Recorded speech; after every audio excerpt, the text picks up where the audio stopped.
Congratulations Ramachandra గారు, first of all BJP గెలిచినందుకు. అదేవిధంగా శ్రీనివాస్ రెడ్డి గారు, ఇప్పుడు ఈ గెలుపుని బీఆర్ఎస్ పార్టీ ఏ విధంగా చూస్తుంది, ఎట్లా చూడొచ్చు మనం? ఎందుకంటే బీజేపీ డైరెక్ట్గా తనకు తానే గెలిస్తే కేటీఆర్ పెట్టినటువంటి ట్వీట్ ద్వారానే అసలైనటువంటి రచ్చ తెలంగాణలో మొదలైనట్టుగా కనిపిస్తూ ఉంది.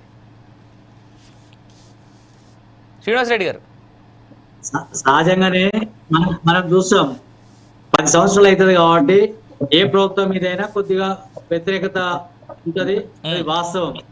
అట్లనే తెలంగాణలో కూడా కొద్దిగా వ్యతిరేకత వచ్చింది. మేము ఇంట్లో మన ప్రజలు తీర్పునిచ్చారు, మేము మా ప్రజల తీర్పుని గౌరవిస్తున్నాం. తర్వాత ప్రజా క్షేత్రంలో పోరాటం చేసుకుని ముందుకెళ్తున్నాం. నేనేమంటే ఈరోజు భారతదేశంలో మొత్తం కూడా కాంగ్రెస్ పార్టీ ఉనికి లేకుండా పోతున్నది రోజు రోజుకు. మనం చూస్తున్నాం, ఏదో మనం కాంగ్రెస్ పార్టీ పరోక్షంగా బీజేపీని గెలిపించింది. ఎందుకంటే మనం చూస్తున్నాం ఇండియా కూటమి అని చెప్పేసి పెట్టుకుని ఇండియా కూటమి పెట్టుకున్న తర్వాత ఒక్కరన్నా కలిసి ఉన్నారండి ఈరోజు? కాంగ్రెస్ పార్టీ తోటి ఎవరన్నా అంటగా పశ్చిమ బెంగాల్లో మమతా బెనర్జీ గారు ఆమె ఒంటరిగా పోటీ చేసింది. తర్వాత ఇక్కడ అదే అయింది, గుజరాత్ లో అదే పరిస్థితి. అంటే ఈ దేశంలో కాంగ్రెస్ పార్టీని నమ్మేటువంటి పరిస్థితి లేదు. కాంగ్రెస్ పార్టీని ఎవరు కూడా ప్రజలు విశ్వసించేటువంటి పరిస్థితి లేదు. చూస్తున్నాం మనం. ఇప్పుడు గడిచిన ఎన్నో ఎన్నికలు జరిగినాయి భారతదేశంలో. ఏ ఎన్నికలు జరిగినా అది భారతీయ జనతా పార్టీ లేకపోతే ఇంకో పార్టీ గెలుస్తుంది తప్ప ఎక్కడన్నా కాంగ్రెస్ పార్టీ గెలిచిందన్నది చూపించు. ఇది మనకు కేవలం తెలంగాణలో, కర్ణాటకలో ఇది.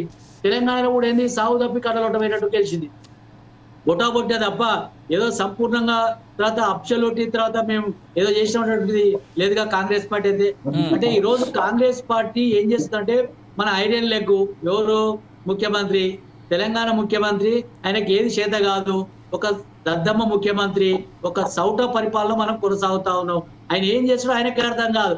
ఈ రోజు ఏ ఇచ్చినటువంటి హామీలు కూడా నెరవేర్చిన పాపన వదిలేదు. ఈయన ఢిల్లీ పోయి ప్రచారం చేస్తే గెలుస్తుంది. మహారాష్ట్రకు పోయిండు, ఏమైందో చూసినాం. తర్వాత ఢిల్లీకి పోయిండు, ఏమైంది చూసినాం. అంటే ఈయన పెద్ద మనకేమన్నాడు, మాకు గుండుసున్నా అన్నాడు. మరి ఈయన సాధించింది ఏంది? వీళ్ళకి ఎవరు వచ్చిందా? వీళ్ళకి పెద్ద గుండుసున్న గాడిద గుడ్డ వచ్చింది కదా. గాడిద గుడ్డని ఎద్దేవా చేశారు సార్. పెద్ద క్యాంపెయిన్ రన్ చేసిర్రు. ఏమిచ్చిర్రు? ఢిల్లీలో కూర్చున్నటువంటి బీజేపీ మాకు గాడిద గుడ్డ ఇచ్చింది అని కూడా పెద్ద క్యాంపెయిన్ చేసిర్రు. ఇలా మిగిలింది కూడా అదే ఉన్నట్టున్నది. అదే మిగిలింది వాళ్ళకు గాడిద గుడ్డ. అంటే ఈరోజు ప్రజలు ఎక్కడ కూడా కాంగ్రెస్ పార్టీని విశ్వసిస్తలేరు. కాంగ్రెస్ పార్టీ కాలం చెల్లిన పార్టీ, కాంగ్రెస్ పార్టీ కాలగర్భంలో కలిసే పార్టీ. దాన్ని ఎవరు కూడా ఇన్నేళ్ల చరిత్ర ఉందంటున్నారు. ఇన్నేళ్ల చరిత్ర ఉన్నప్పుడు మనం చూస్తున్నాం తెలంగాణలో మన నల్గొండ, మీరు ఎందాక అన్నారు కోమటిరెడ్డి వెంకటరెడ్డి గారి పేరు తీసుకొచ్చారు.